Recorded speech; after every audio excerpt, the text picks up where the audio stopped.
Hi കൂട്ടുകാരെ, നമുക്ക് ഓണത്തിലെ പ്രധാന വിഭവമായി ഇഞ്ചിക്കറി ഉണ്ടാക്കാവേ. അതിന് ഞാൻ ഇച്ചിരി ഇഞ്ചിയൊക്കെ എടുത്തിട്ടുണ്ട്. ആവശ്യമായ ഇഞ്ചി അരിഞ്ഞു എടുത്ത് വെച്ചിട്ടുണ്ട്. ചുമന്നുള്ളി എടുത്തിട്ടുണ്ട്. പുളി ചൂടുവെള്ളത്തിൽ ശകലം പുളി എടുത്ത് ഞാൻ വെച്ചിട്ടുണ്ട്. ഇതെല്ലാം നമുക്ക് ആവശ്യമായ സാധനങ്ങളെല്ലാം അടുപ്പിച്ച് വെച്ചതിന് ശേഷം നമുക്ക് ഈ ഇഞ്ചി എണ്ണയിലിട്ട് നല്ലതായിട്ട് വറുത്ത് കോരിയെടുക്കണം. കണ്ടോ, ബ്രൗൺ കളർ ആവുന്നതിന് വരെ വറുത്ത് കോരിയെടുക്കുക. എന്നിട്ട് ആ ഇഞ്ചി പൊടിച്ചെടുത്ത് മാറ്റി വയ്ക്കണം. മിക്സിയിലിട്ട് ഞാൻ പൊടിച്ച് വെച്ചിട്ടുണ്ട്. കടുക് വറുത്ത് അതിലേക്ക് ഈ ഉള്ളിയും പച്ചമുളകും എല്ലാം ഇട്ട് നന്നായിട്ട് വഴറ്റണം. കണ്ടോ, ബ്രൗൺ കളർ ആവുന്നതിന് വരെ വഴറ്റണം.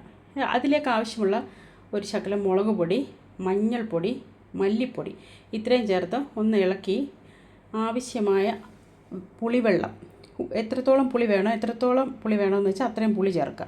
ആ പുളിവെള്ളം ഒഴിച്ച് ഈ വറുത്ത് വെച്ചിരിക്കുന്ന ഇഞ്ചി അതിലേക്ക് തട്ടിയിട്ട് നന്നായിട്ടങ്ങ് വേവിക്കണേ.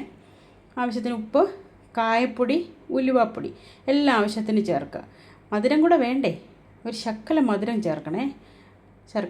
ശകലം ശർക്കര ചേർത്തിട്ടുണ്ട്. സ്വാദിഷ്ടമായ ഇഞ്ചിക്കറി റെഡി. എൻ്റെ ഈ ചെറിയ വീഡിയോ നിങ്ങൾക്കെല്ലാവർക്കും ഇഷ്ടപ്പെട്ടെങ്കിൽ എൻ്റെ ഈ ചാനൽ സബ്സ്ക്രൈബ് ചെയ്യുക, ഷെയർ ചെയ്യുക, ലൈക്ക് ചെയ്യുക.